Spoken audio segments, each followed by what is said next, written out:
Latinidades, afinidades, y por el rumbo que el pueblo mande. Latinidades, afinidades, que sepa el mundo, llega la patria grande. Llega la patria grande, un grito que se expande, el sable que se blande contra el blando y ese plan de dominación y fraude, sin traiciones que defrauden, puños que se cierran para que la convicción se guarde. Latinoamericano, cuestión geográfica, Latinoamérica hermano, integración empática frente a cotización, la concientización de la indignación hacia la digna acción en práctica. Latinidades, afinidades, y por el rumbo el pueblo mande. Latinidades, afinidades, que sepa el mundo, llega la patria grande. La patria grande.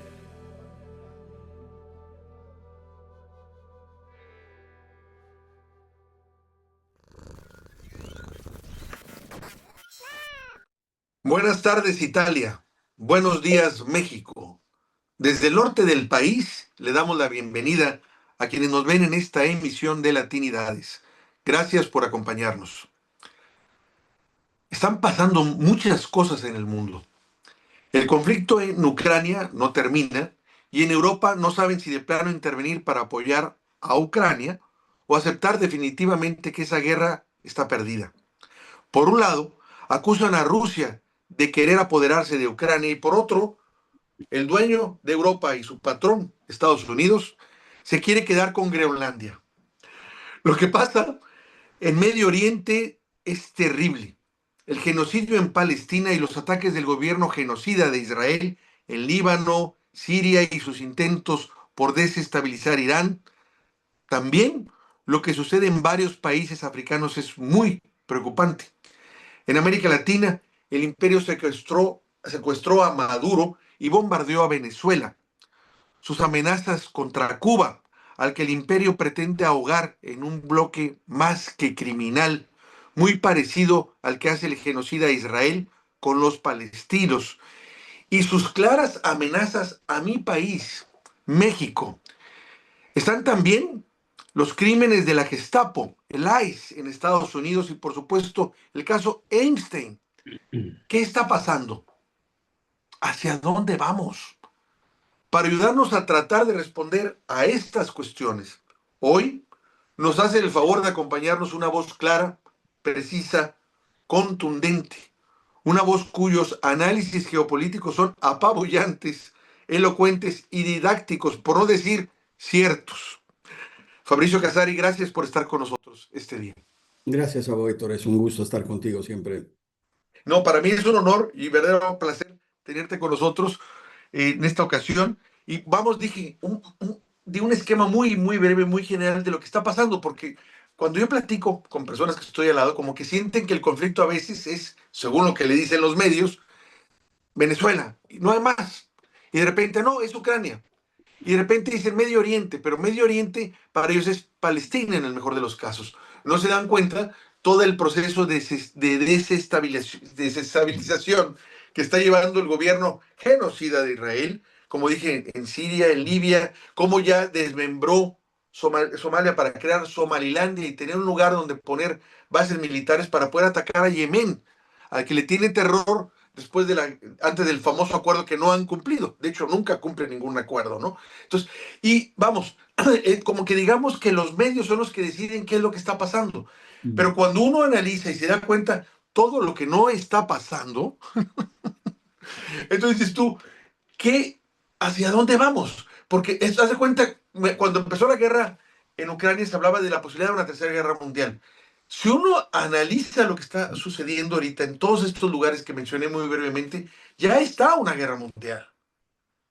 Prácticamente en cada continente está una situación así. Salvo lo que está pasando con China y con Taiwán. En Europa hay guerra, en África hay guerra, en América Latina hay guerra. Entonces, esos conflictos son enormes. Yo no recuerdo una situación en la que estuviéramos pasando así a nivel mundial, en tantos focos de agresión y sobre todo que son descarados, como lo está diciendo Trump hace unos días, que está esperando que caiga ya Cuba, y luego también vamos a seguir nosotros, porque nos amenaza para que no apoyemos a Cuba, pero al mismo tiempo están diciendo que los carteles ahí siguen, los carteles de la droga. Ellos no se ven que los principales carteles son ellos, ¿no? No lo admiten. Entonces, me encantaría ver cómo ves tú las cosas, y cómo se puede armar, si se pudiera decirlo así, un rompecabezas o un patrón que nos pudiera ayudar a hilvanar todos estos acontecimientos y poder decir, pues vamos para acá, hacia dónde vamos.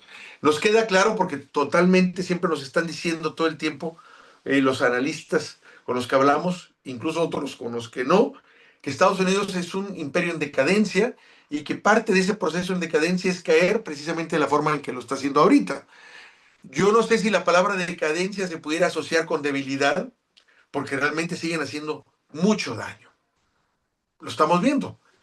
Pero también nos interesa mucho tu opinión sobre lo que pasa en Venezuela, donde hicieron un secuestro brutal, obsceno, del presidente Nicolás Maduro y de su esposa, en la que yo entre paréntesis y señalo, fueron por Maduro y la esposa dijo, si vienen por él me voy. Entonces ya también le inventaron cargos a ella. Originalmente no iban por ella, pero ya le crearon cargos a ella, cargos que incluso ya no se sostienen, que los tuvieron que dar marcha atrás, ¿no? Y bueno, para cerrar un poco esto, vimos que sí, se llevaron a Maduro, pero no quitaron el chavismo. No han podido con él. El chavismo todavía está en Venezuela y a todo lo que da. Entonces, ahora sí que me quedo callado para saber qué opinas de más o menos de todas estas cosas que he estado mencionando. ¿Por dónde quieres empezar? Me pusiste mucha carne al fuego. Pero eres tú, pero, Pero oye, pero a quiénes lo estoy para, haciendo? para sentarnos con tenedor y cuchillo, lo que podemos decir es que se asiste a un cambio de época general, como muchas veces se ha dado en la historia, cada vez que el sistema capitalístico dominante ha entrado en una crisis no cíclica económica, sino que estructural, es decir, de modelo.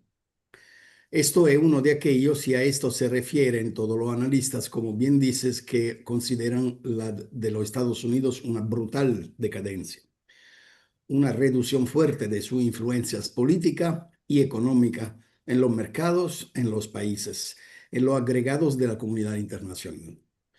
Hasta ese momento, esto se debe en parte a la economía emergentes, que podríamos reasumir con un poco de grosería en BRICS, y por otro lado, a la crisis que ellos mismos originan con su estupidez y su terquería cuando insisten con la idea de sancionar al mundo entero. Recuerdo que el mundo, el 73% de su población, 73%, o sea, 7,3% de cada 10 habitantes está bajo sanciones de los Estados Unidos y de la Unión Europea. Entonces, en el mismo tiempo, mientras que tú le impides a ellos de comerciar y de comprar y vender cosas a través del sistema SWIFT y en dólares, le estás diciendo también a tu país que no puede venderle ni a ellos en sistema SWIFT y en dólares. Por lo tanto, tú vas a tener una incapacidad de vender tu mismo producto que ahoga aún más la economía. Entonces, pero esto es una parte, no la más importante, es una de las consecuencias de ese declive. ¿De dónde viene todo esto ruido que hay? Porque parece que no hay un rincón del mundo donde se puede decir que la situación es bajo control, es tranquila y todo esto. Viene de un cambio fundamental en la política de los Estados Unidos. Lo que están haciendo ahora los Estados Unidos siempre lo han hecho, pero en vez de hacerlo con proxy, como lo hacían los demócratas, lo hacen de primera mano. ¿Por qué? Porque los Estados Unidos saben perfectamente que no pueden ponerle miedo a nadie diciéndole no te hago vender tu producto en mi país porque no importa, hay un mercado enorme. Mientras que sí, lo que le interesa es buscar con los otros se ajusten a no comprar nada con su adversario. ¿Cómo lo hacían antes? Con la así llamada primavera, con la desestabilización permanente de todos los países que no eran de su propiedad, a lo cual iba a buscar cómo cambiar el régimen change, así como lo llamaban, y a través de esto buscar cómo este nuevo país, este nuevo gobierno que surgiera, le entregara soberanía política y recursos y fidelidad política. Ya ha visto Trump, que es más inteligente que los demócratas, lamentablemente, mejor dicho, la gente que está detrás de él, que este sistema no funcionaba, no producía, porque lo que recibían a cambio era mucho menos de lo que invertían por hacer eso. Entonces decidió de cambiar la regla del juego y como todos los jugadores de póker, se sentó en la mesa y dicen, A mí no me interesa tener la razón. Dejamos ya esas babosadas de derechos humanos, de democracia, de cosas. No, tú tienes algo que yo necesito y lo quiero. Tú también tienes esto, a mí me necesita y me lo das. Si no me lo das, yo pongo la pistola cargada encima de la mesa a ver quién no me lo da. Yo no le estoy pidiendo, le estoy ordenando. Él no está buscando aliados, sino que alineados, que son cosas muy distintas. ¿A qué cosa? Al enfrentamiento global serio, que es lo que tiene con China y lo que tiene con Rusia. No se dejen engañar por la que parece casi cariño de Trump con Putin. Es su principal obsesión desde el punto de vista militar y lo está llegando a ser también China. Lo que más preocupa entre Rusia y China es precisamente la alianza de los dos. Entonces, este frente tiene un frente político, económico, comercial y militar. Los otros países tienen que ver con esto. Podría ser de abuelo de pájaro. En Yemen lo que le interesa es garantizar la tranquilidad del estrecho de Hormuz. Y le interesa garantizar que Arabia Saudí no se vaya involucrando en un conflicto que dure más de lo que tiene que durar. Segundo, no quieren que crezcan los Houthi porque los Houthi han sido históricamente muy fuertes aliados hasta militares de Irán. Y en el momento que están presionando a Irán, no pueden dejar a los Houthi libertad de maniobra. Lo que pasa en Venezuela han hecho dos cosas. Han intentado una nueva arma estratégica para derrocar a Maduro, así como han derrocado a Maduro para probar esta nueva arma. Lo que pasa con Venezuela es que no pueden, así como no pudieron en Irak, como no pudieron en Somalia, como no pudieron en Libia, como no pudieron ni en Siria, ya los Estados Unidos de Trump no piensan como los de los demócratas que llegan ellos con la Hollywood que le hace su película, llegan y los países al borde de la calle aplaudiéndole. ¡Qué bellos! Han llegado los americanos. Finalmente todos comeremos McDonald's, tomaremos Coca-Cola y iremos de minifalda. No es así. Y entonces, ¿qué es lo que le interesa? Le interesa hacerse con los recursos y no con la autoridad política del país, no con el sistema político que gobierna los países. Eso no le interesa, para ellos es un detalle. Una vez que Venezuela vuelva a entregar petróleo a las condiciones que dice Chevron, no le importa que el petróleo sea venezolano, que en Venezuela gobierne Delcy Rodríguez o que gobierne Carlos Andrés Pérez o que gobierne Maduro. Le importa muy poco, le importa el costo del petróleo y la conveniencia que tiene de sacarlo por allá. Y lo mismo vale por todos los países.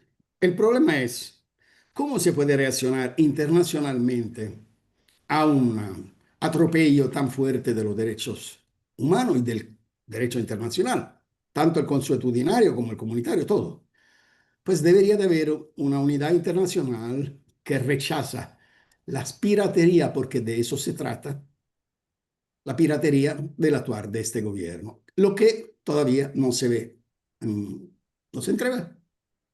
Mira, los italianos conocemos exactamente el significado, no lo que le dan al exterior, lo que nosotros sabemos que es de la mafia.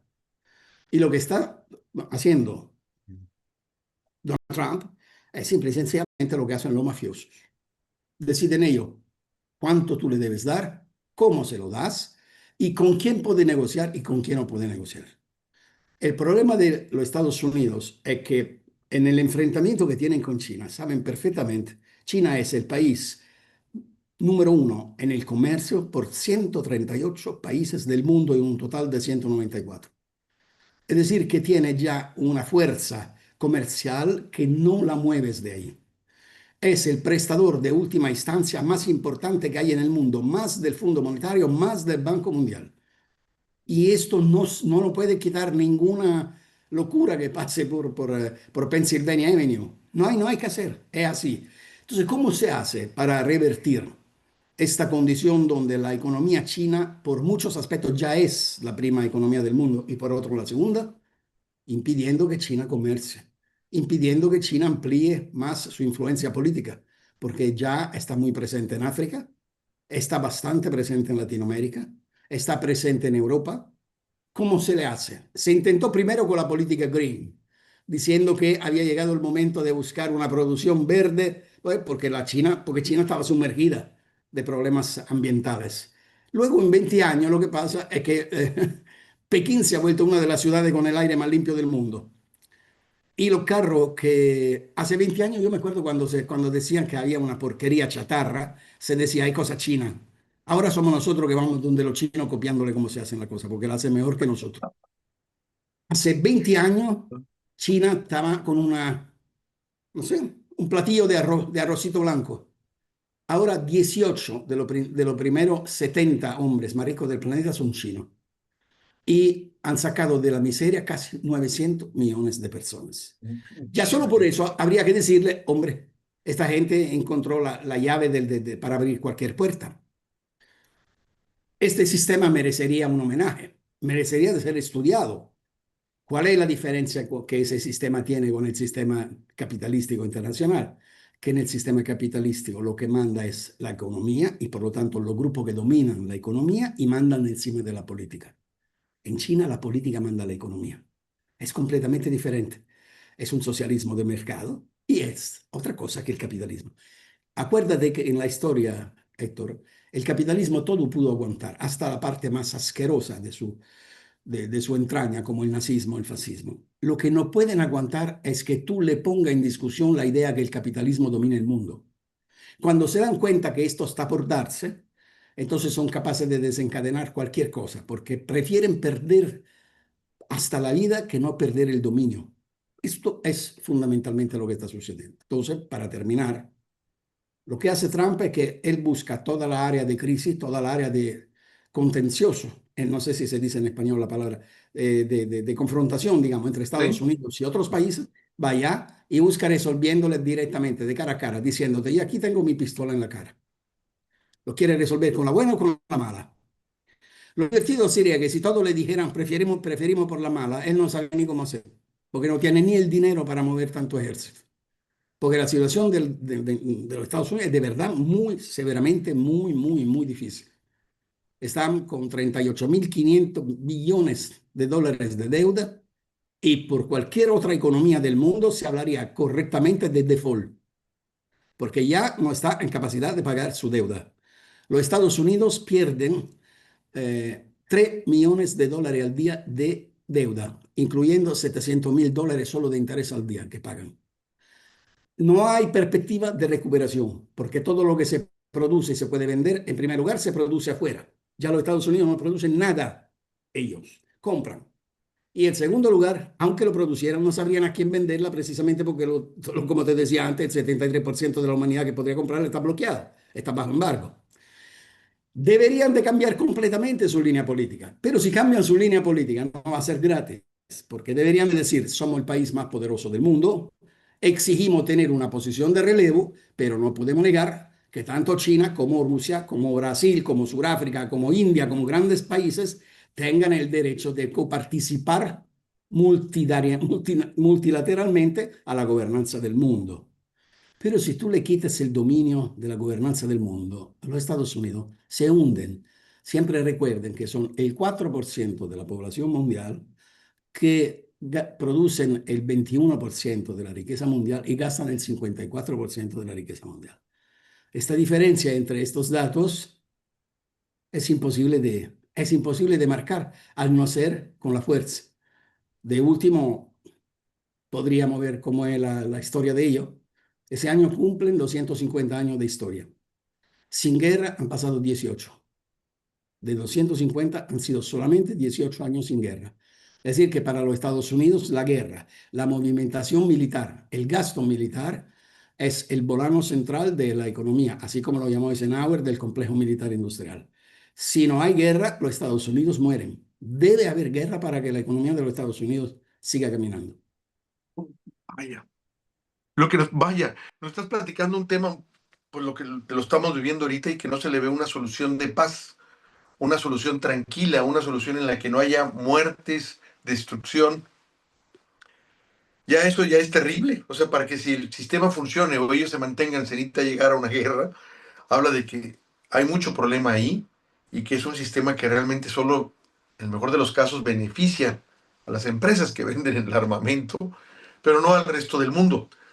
Me llama mucho la atención que realmente lo que dices tú que Trump es un mafioso, yo creo que lo retratas mejor así y debe funcionar mejor esa idea que decir, oye, este cuate está loco, porque cuando uno piensa que alguien está loco, siente que no está, obviamente, en sus cabales y no está decidiendo bien y que sus decisiones no son lógicas, y entonces queda uno entrampado entre lo que uno piensa que debería estar comportándose y lo que realmente él hace. Pensarlo en el concepto de mafioso realmente funciona mejor, sobre todo para uno, porque realmente te das cuenta cómo está jugando, como dices tú, a través de amenazas, de cobrarte derecho de piso, o decirte que te manda a matar o te desaparece si no cedes, ¿no? Pero también mencionas un punto muy, muy importante. Si todos le dicen, ok, sí, no te vamos a pagar nada, no te vamos a dar nada, ¿qué haces? Yo siento que por eso, dentro de ese esquema de mafioso, encajó lo que hizo en Venezuela con un golpe de fuerza como amenaza a la región. Aquí en México sigue amenazando. Casi por semana dice, están los carteles de la droga, México es un narcogobierno, cuando realmente el narcogobierno son ellos, están hasta acá de drogas y ellos lo saben y están Es todos que, metidos. es que mira, yo, por ejemplo, tú me estabas hablando de Venezuela y todo. Yo realmente creo que el país clave para ello es México. Con Cuba se trata de buscar, no sé en español cómo se dice, un scalp, es decir, la capilla, bueno, Eh, lo que tenemos, los cabellos, pues, de Ok, sacarlo. quitarle el cuero cabelludo. Sí. Ok. A Cuba es históricamente una fantasía enferma de la gusanería de Florida, que está con él. Y Marco Rubio es su primer representante.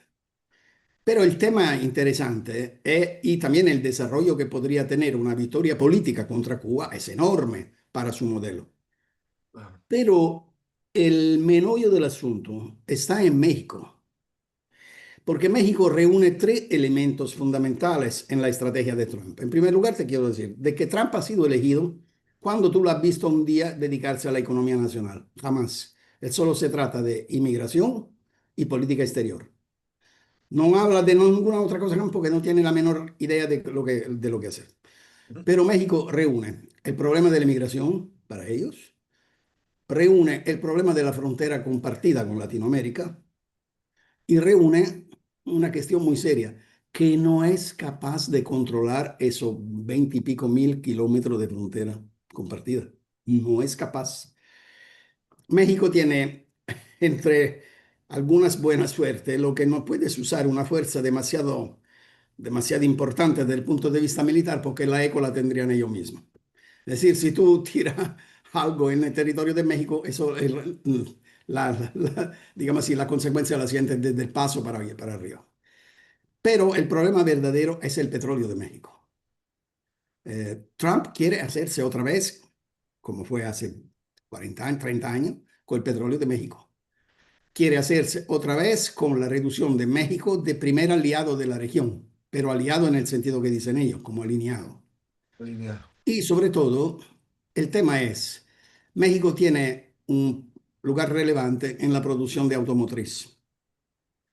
Ese lugar se lo he dado varias empresas europeas, además que norteamericanas de automotriz. Él quiere que regrese a Detroit, no quiere que sí que funcione en México, no quiere que México tenga precios competitivos. Yo te puedo asegurar que el tipo de carro que ando yo aquí lo he usado en Ciudad de México. En Ciudad de México me hubiera costado 7, 8 mil dólares menos de lo que lo pago aquí. Esto margen quiere rehacerse. México tiene un papel muy importante con respecto al mundo latinoamericano, porque México es el gigante junto a Brasil de América. Sin embargo, es mucho más México que tiene que ver con el historial, la idiosincrasia, la cultura y la política latinoamericana de cuanto no sea Brasil, que es como un estado un poco aparte con respecto a Latinoamérica. Y el terror de Trump quiere que te lo diga todo. Según yo, Juan, el incubo que tiene, que una mañana se despierta y la Claudia Sheinbaum dice, entramos en los BRICS. Sí, le daría pánico eso. Sí, le daría pánico. Porque por la condición en que está México, casi es obligado el comercio con Estados Unidos como primer cliente. ¿Y qué pasa si un día descubre que puede comerciar lo que comercia México, que aporta a través de migrantes y directo casi el 36% del Producto Interno Bruto de Estados Unidos? ¿Qué podría pasar si decide, mira, ¿sabes qué? En vez que vender en dólares, vendo en yuan, vendo en rublo, vendo en remi y comercio con otros países privilegiados con comercio privilegiado con otros países de los BRICS, y mi reserva, en vez que irse hacia Estados Unidos, se van en el Banco Internacional de los BRICS. ¿Qué pasaría esto? Sería un desplome. Entonces, la cuestión con México es esa. Además que él tiene, lo único donde está sincero Trump es en su racismo. El racismo lo tiene en las venas. No es una modalidad vulgar y ignorante de un maje que no tiene cultura. No, no, no, no. Él es así. Cree de verdad en la superioridad de los blancos. Cree en verdad que los cheles, como lo llaman en algunos lados de América Latina, sean los que tienen derecho a gobernar esos cuatro latinos, esos cuatro chilangos, llámelo como quieres. No soporta la idea que haya una economía que va bien, un país que camina y un país con 200 millones de gente, un país grande, importante, de recursos. Entonces, el asunto es, ¿dónde hay algo que puede amenazar mi total dominio de un área? Yo tengo que ir ahí amenazándolo. Si tú lo piensas bien, hasta ahora, desde 1945 a hoy, el capitalismo se ha presentado con un discurso seductor. Yo te doy la libertad, yo te doy los valores del iluminismo, yo te doy el progresar económico y yo te doy el crecimiento general de todo un bloque del mundo occidental que es toda otra cosa con respecto a la barbarie que hay en esos lugares como los continentes más periféricos. Como es que decía el ex ministro de Relaciones Exteriores, el español este de España, que Europa era un jardín rodeado por una jungla. ¿Ah? Borrell, Josep Sí, Borrell. el tonto ese sí que ha desaparecido. Burrell, le digo yo, Sí, sí. Burrell. Sí, borrar, la orden del día está en su casa. Pero bueno, la tesis suya era esto. ¿Verdad? Nosotros somos la madre patria, somos la civilización, somos esto. Esto era Occidente. ¿Y ahora qué te dice? Hasta desde el punto de vista ético ha caído profundamente. Lo que ha sucedido en Gaza es la piedra tumbal del sistema valoriales de Occidente. Ya no tienen ningún argumento con que seducir. Y hoy te dice, hay que atacar a Irán porque ahí no están los derechos de las mujeres, no están cierto. Así como en Arabia Saudí, así como en todos los países que son aliados tuyos. ¿Cuál es la diferencia? Que en Arabia Saudí las mujeres licenciadas son el 1,3. En Irán el 65% de las mujeres. Sí, hombre, es impresionante eso. Ese dato es Entonces, impresionante. correcto. Entonces, seguro que el tema de la minifalda o el chador, o cuando se habla de empowerment de las mujeres, claro que nadie de nosotros puede gustarle un Estado teocrático, por supuesto que no. Pero ¿estamos seguros que el tema es esto? ¿O será que el tema es que el primer productor de gas del mundo y el tercero de petróleo? Entonces, entonces, eh, si todos los países, como decíamos antes, decidieran ok, podemos hacer a menos, perdón, del mercado de los Estados Unidos simplemente caerían en pocos meses, no en años, en pocos meses, porque tienen una fragilidad económica muy fuerte. ¿Cuál es el miedo? Que te ataque militarmente. ¿De verdad puede atacar a todo el mundo al mismo tiempo? Sí, teóricamente podría, pero ¿para hacer qué? ¿Con qué quedaría? ¿Y quién dice que quedaría? Porque claro está, tanto con Rusia como también con China, hasta con la misma Corea del Norte, que si atacas, te atacan. ¿Y quién te defiende? Entonces, la verdad es que para finalizar todo esto, Trump está jugando en la única manera en que sabe jugar. Te chantajeo, te amenazo, te pego un tiro, pero no puedo llegar a la guerra total porque no estoy en capacidad de sustentarla. Porque la verdad es que los Estados Unidos no tienen la fuerza para concluir una guerra. ¿Tú crees de verdad que estaría platicando tanto con Irán si hubiera tenido la fuerza de hacer una guerra? ¿Tú crees de verdad que no hubiera ya atacado desde rato? A lo máximo le puede hacer un bombardeo y después se va. ¿Y qué hizo con Venezuela mismo, que es Venezuela, mucho menos que Irán? Sí, bombardeó, secuestró, pero no hubo ninguno que se bajó en tierra para ocupar Venezuela, porque la verdad moderna, es decir, de los últimos 50 años, después de Vietnam, es que tú no ocupas ningún país, porque por fuerte que sea, por capaz que sea, por tecnológicamente adelantado que sea, ningún país se hace ocupar por tropa extranjera. En corto y medio plazo llega la respuesta. Entonces tú puedes bombardear, pero después tienes que bajar en tierra y pelear metro por metro. Y los gringos a esto no sirven mucho. Los gringos sirven con su capacidad tecnológica militar, pero cuando hay que sacar huevo y meterse de frente uno con uno, son buenos con los inmigrados en la calle de Minneapolis, pero no con la gente que te enfrenta de verdad. Entonces, eh, no podría, pero encima de ese bluff, como se podría decir, jugando a póker, él ¿no? está gobernando el mundo. Él dice, la economía de los Estados Unidos va en declive. El sistema capitalístico internacional se rige sobre el dólar y sobre la economía de los Estados Unidos. El sistema de reglas de que siempre hablan lleva solo dos reglas. Primero, que el occidente manda encima del mundo. Segundo, que los Estados Unidos manda encima del occidente. Si tú cambias esas dos reglas, el mundo se va al derrumbe, el capitalismo se muere, entonces hay el caos. Para que no se muera, porque todos están interesados a que no se muera, pues tiene que contribuir al mantenimiento y al crecimiento de la economía de los Estados Unidos. ¿Cómo? Entregándole sus recursos de lo que necesitan. El tema es que lamentablemente esto ya no se puede dar, pero eso es el discurso, afuera de diplomacia, afuera de lo que tú puedes encontrar en los discursos, la cosa. Esto es, ¿cuánto me das para que yo siga siendo el hombre al mando del mundo? Porque a ti también te conviene que yo esté al mando del mundo. ¿Quiere los chinos que manden en el mundo? ¿Quiere los rusos que manden en el mundo? ¿O quiere los africanos que vayan decidiendo ellos dónde enviar sus recursos? Estamos locos, no. Tiene que ser el capitalismo que gobierna el mundo. Pues si quieres que sea el capitalismo, hay que fortificar, hay que reforzar la economía central del sistema capitalístico, la de los Estados Unidos, del eje anglosajón, y esto hay que hacerlo, que te guste o no, con la buena o con la mala. Es el discurso que tiene Trump. No veo señales que puedan decirle que hay otra manera de conseguir, porque simplemente es sordo, no escucha esto. Desde el punto de vista psiquiátrico es un solipsista, como se dice, es decir, una persona que no se da cuenta de la existencia de los demás, vive concentrado en sí mismo. El narcisismo, cuando se vuelve solipsismo, es muy peligroso. Viene de un ego hipertrófico que se vuelve después narcisismo puro y el narcisismo evoluciona o involuciona, según el punto de vista, en solipsismo. Desde el punto de vista psiquiátrico, esto es Trump. Pero trata a los países como trata a las mujeres. Trata la libertad como trata a los inmigrados. Trata el derecho internacional como trata los desechos. Un hombre, ya solo un hombre que vive comiendo exclusivamente McDonald's, ¿tú cómo lo podría llamar? No está bien con la cabeza, pero el problema no es él. Es lo que tiene atrás, es decir, la posibilidad que de verdad se dé una guerra civil interna en los Estados Unidos, porque es natural.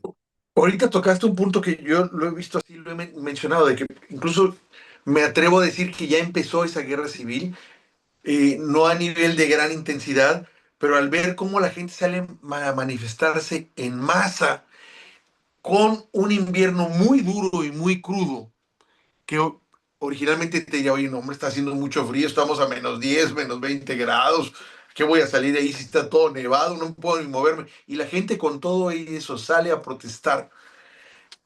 Para mí ya es una especie de guerra civil en la que solo esperaría que volvieran a hacer otra atrocidad, sobre todo en el caso de los negros, para que estos salgan a hacer lo que ya hicieron antes, que es cuando la organización Los Negros También Importan se formó precisamente porque había un abuso policial, masacre que hacían ante un inocente que, es que se fue corriendo y le metí 20 balazos porque mi vida peligraba, ¿no? Y la gente salió a protestar en muchos lados, que tuvieron que llevar la Guardia Civil precisamente para que calmarla ante los destrozos que estaba haciendo. Yo siento que eso va a reventar otra vez. Incluso ya vi a las panteras negras que están custodiando las calles. Entonces, para mí es cuestión nomás de que pase un evento, por desgracia, así que es casi un hecho que va a pasar, para que eso ya se pueda incendiar de manera violenta. He visto manifestaciones, pero no violentas, de gente que está protestando porque precisamente a los que más han asesinado, y no los mencionan a los latinos, sino han sido norteamericanos, como el enfermero o a esta mujer poeta que estaban defendiendo ambos a inmigrantes, ¿no? Este, pero sí creo yo que ya está en una especie de guerra civil por la multitud de que sale a protestar y las amenazas que se hacen entre los gobernadores y ellos, o las amenazas que dice que va a ir por ellos. Digo, él tiene muchos problemas en casa y tal vez es necesario que esos problemas le revienten para que deje de fastidiar a todos los demás, porque él sigue teniendo el arma, como dices tú, él sigue teniendo el arma cargada, no puede dispararle al mismo tiempo a todos, pero nadie se quiere arriesgar a ser el primero que le dispare. Ese es el punto, ¿no?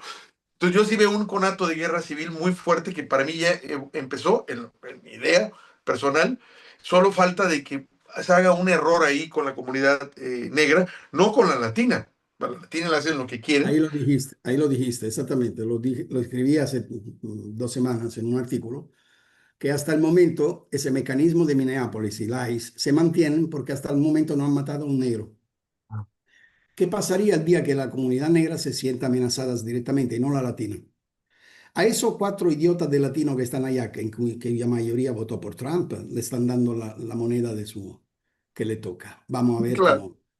Pero si tú tocas a los negros, ya a ellos no les importa de los latinoamericanos, pero si tú tocas a ellos, ahí se arma un problema muy serio, cuya solución, yo te invito a hacerle caso, cuya solución no va a ser un conflicto político y jurídico entre las fuerzas federales y las fuerzas de cada estado, sino que va a ser el ejército de los Estados Unidos el mediador y que va a cerrar el cuento.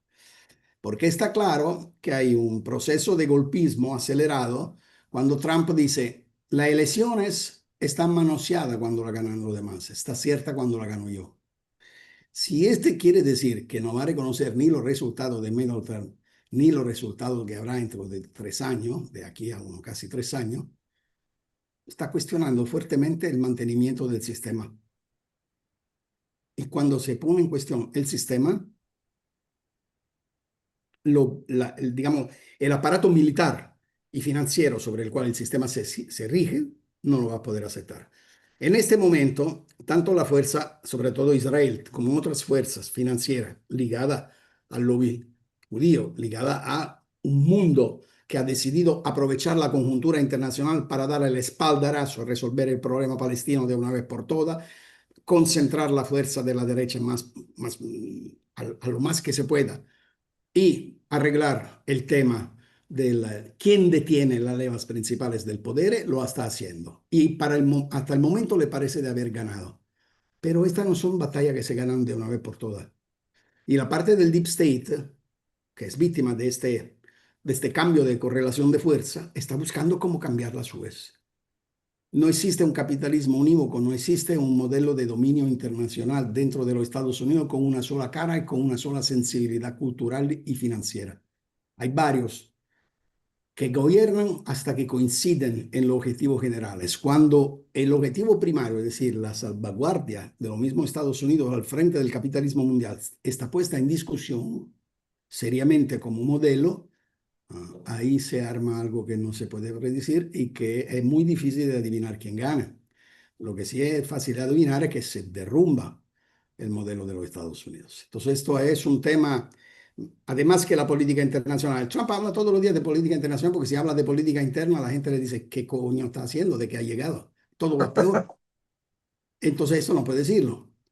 Ha cortado cualquier tipo de ayuda federal para reducir los impuestos a los multimillonarios. Tiene un gabinete de gobierno donde el más pobre es el último más requete millonario, el que trae café en la reunión, es multimillonario. O sea, y la condición general de la vida, estamos hablando de un país donde hay, oye, el 30% de sus ciudadanos que no tienen 3 tiempos de comida, porque uno tienen que ahorrarlo para pagar el mutuo de la casa. Tienen un 23% de gente que no se puede curar porque no tiene acceso ya ni tan siquiera con los fondos de lo que era el Obamacare, ya no hay casi. Y tiene un 35% de su población en problemas de desorden legales o psiquiátricos. La población psiquiátrica por porcentaje es la más alta del mundo. La población encarcelada es la más alta del mundo. Y el disagio, ahí como se dice en español, digamos, el malestar social es entre lo más alto del mundo. Estamos hablando de lo que sería la primera economía del planeta. Algunos cuajos. Entonces quiere decir que ya el sistema no sirve. Y no importa que haya, porque si tú has leído el informe Oxfam, el último, el que salió hace un sí, mes. sí, Bueno, sí. ahí te dice que 12 personas son ricas como el 50% más pobre de todo el planeta, es decir, casi 4.000 millones de personas, 12 personas. Hay un desequilibrio hasta entre la cultura humanística propia de la historia del capitalismo y del liberalismo, que ha sido ya superada por la cultura del algoritmo. Entonces te dice, son multiplicadores de dinero. La BlackRock con Vantage y la otra son los primeros accionistas, de las primeras 500 empresas más poderosas del mundo. ¿De verdad queremos creer que sean los PAC que establecen quién es el candidato del Partido Demócrata con su banderita y su chimbumba? Son ellos que deciden quién gobierna Estados Unidos. Por favor. ¿Y qué dijo Larry Fink, el jefe de BlackRock, en Davos? Dijo que el capitalismo carece de legitimidad. Mira tú. ¿Y qué dijo Mastani, el presidente de Canadá? Que el modelo occidental está muerto, está agotado, que hay que buscar otra salida. Hasta que lo lleguen a comprender los americanos, que normalmente no son lo más listos, digamos, esto va a causar un poco de tiempo. Pero es ahí el problema. Ellos son la causa y la enfermedad más profunda que padece el capitalismo. Los europeos ni los nombro, los europeos son alfombra, pero los Estados Unidos son el problema principal que tiene el capitalismo. El enemigo mortal del capitalismo en este momento son los Estados Unidos, más de cuanto no lo son los países emergentes. ¿Qué opinas de lo que está destapando ese caso terrible de Epstein?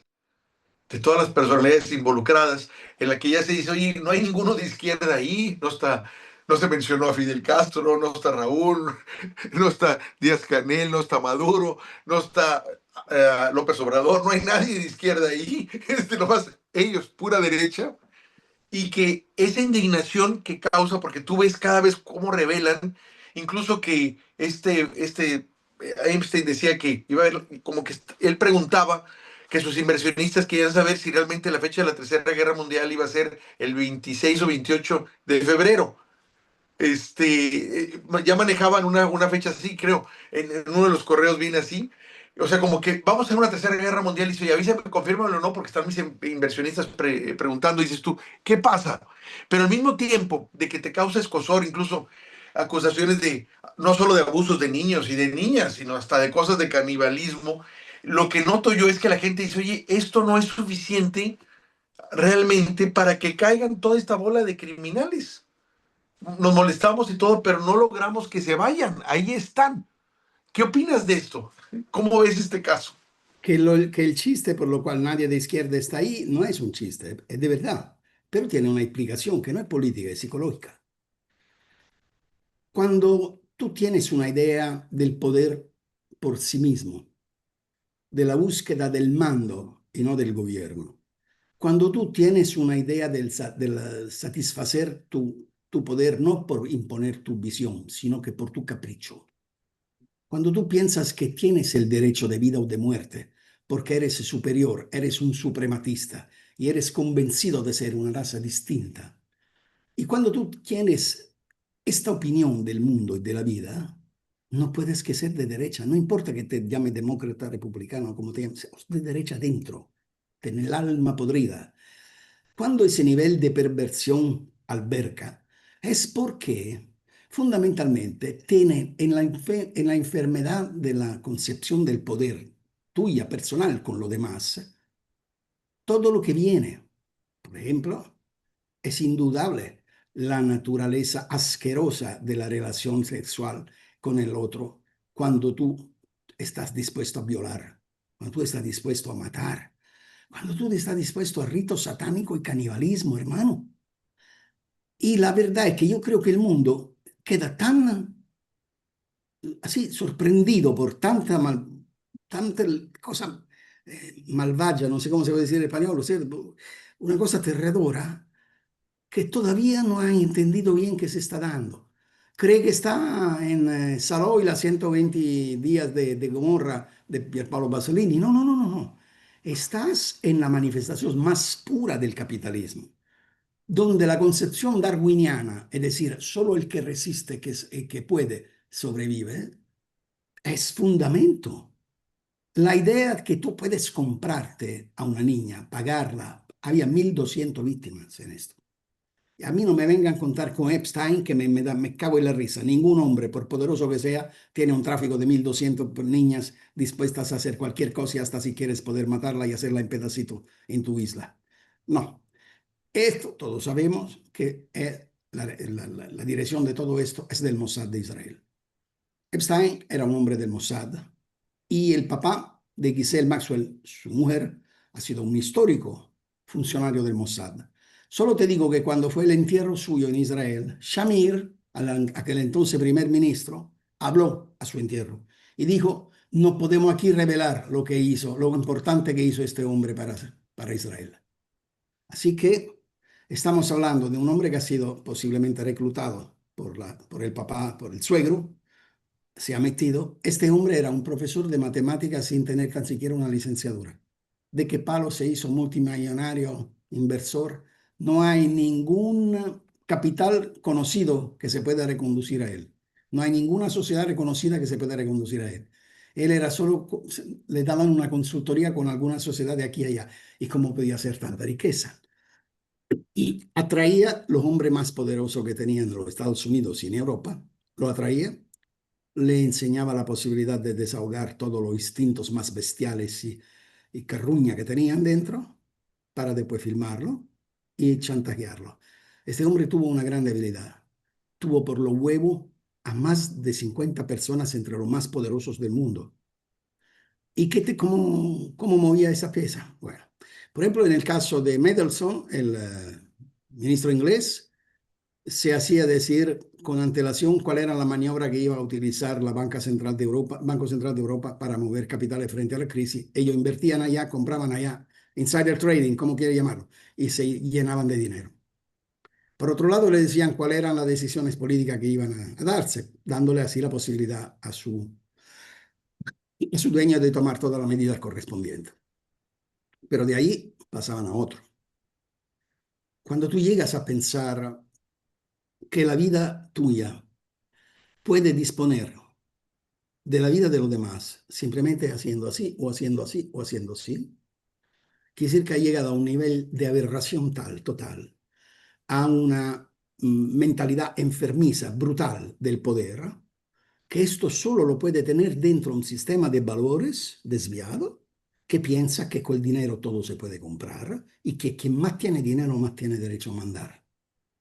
Y a mandar, ¿te imaginas tú que si esto tienen problemas de derechos humanos, quizás cuando mandaban a morir millones de personas en su guerra, ¿te puedes imaginar tú qué le puede costar matar a una niña?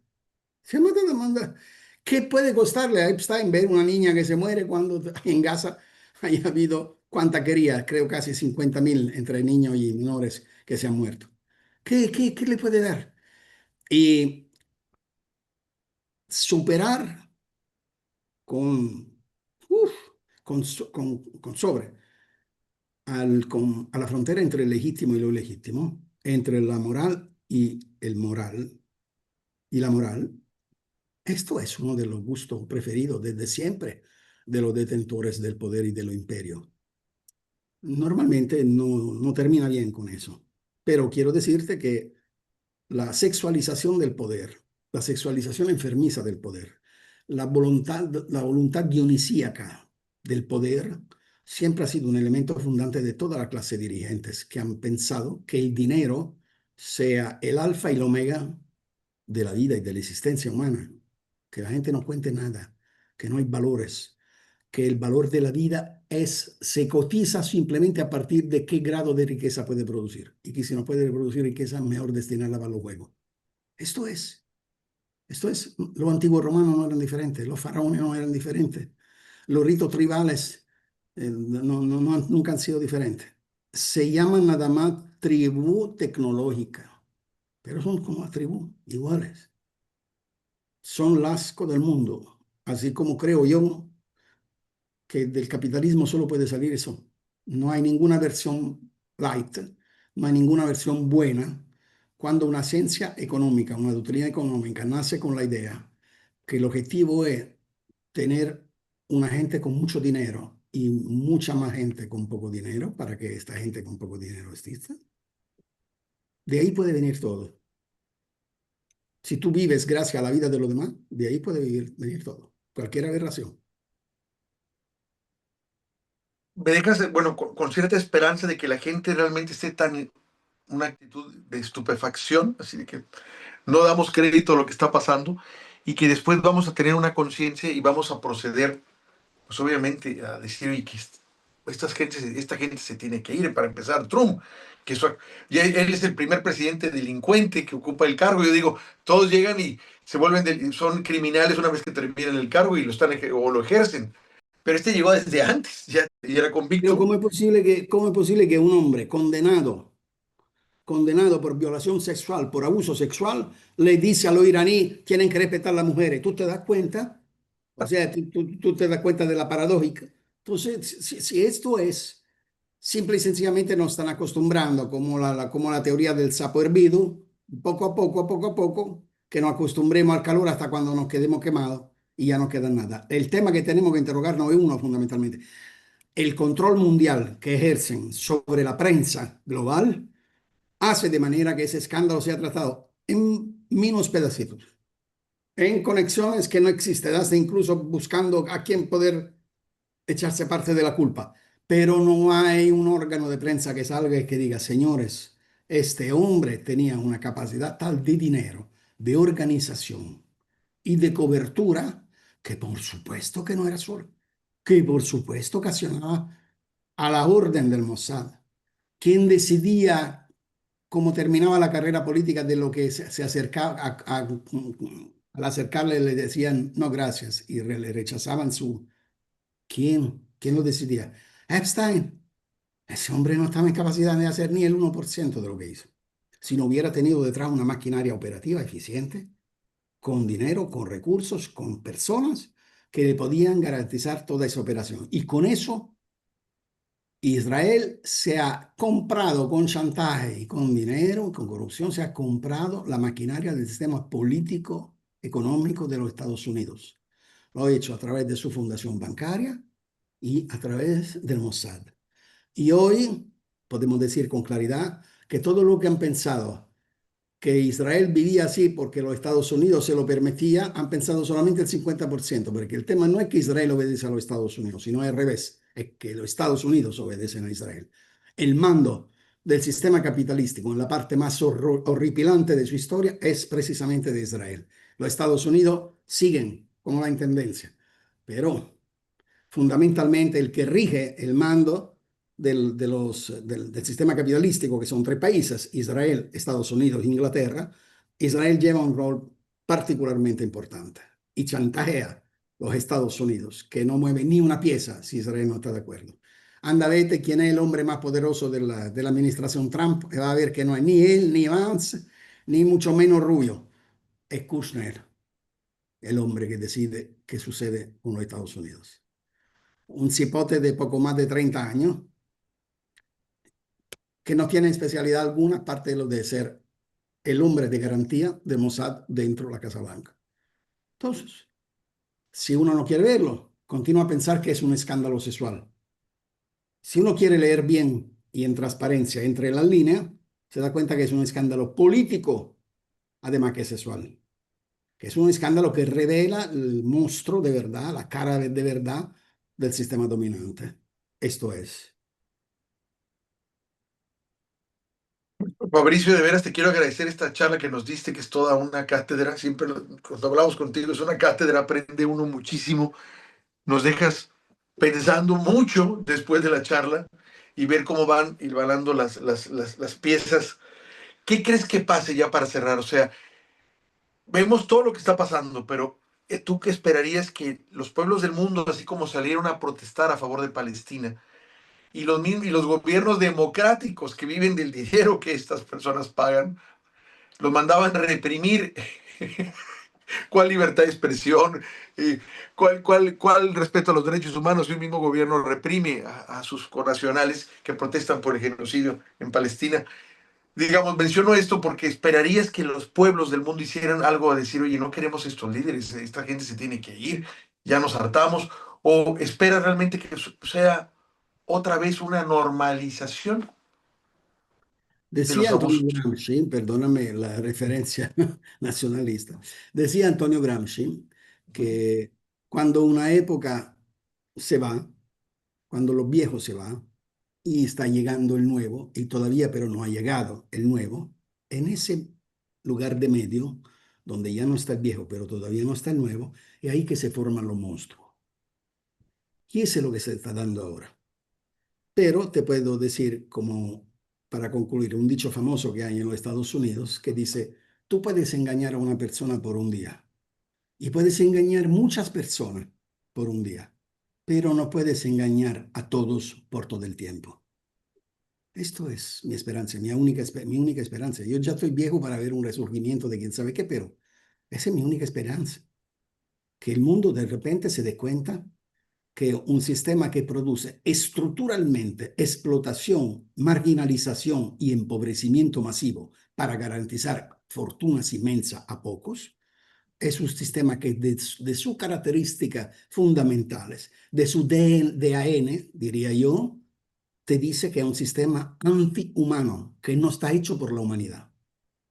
Y de ahí que después salgan las perversiones peores, es bastante normal. Es suficiente un uso despótico y psicótico del poder para pasar de una teoría a una práctica.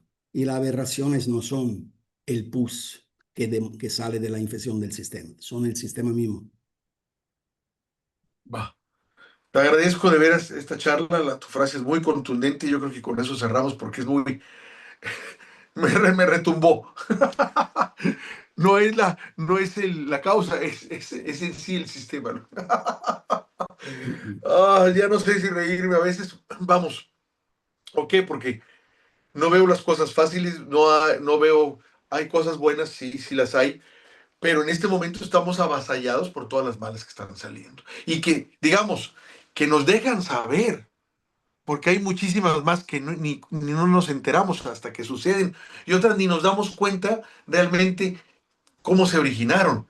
Estas, digamos, son las que nos están dejando que tengamos conocimiento, las que de alguna forma no pudieron controlar o sí, y solo están revelando, como dicen, de 6 millones de documentos, solo revelaron menos de 3 millones. O sea, todavía hay cosas más complejas que no quisieron revelar, porque estarían todavía peor de lo que ya estamos viendo ahorita.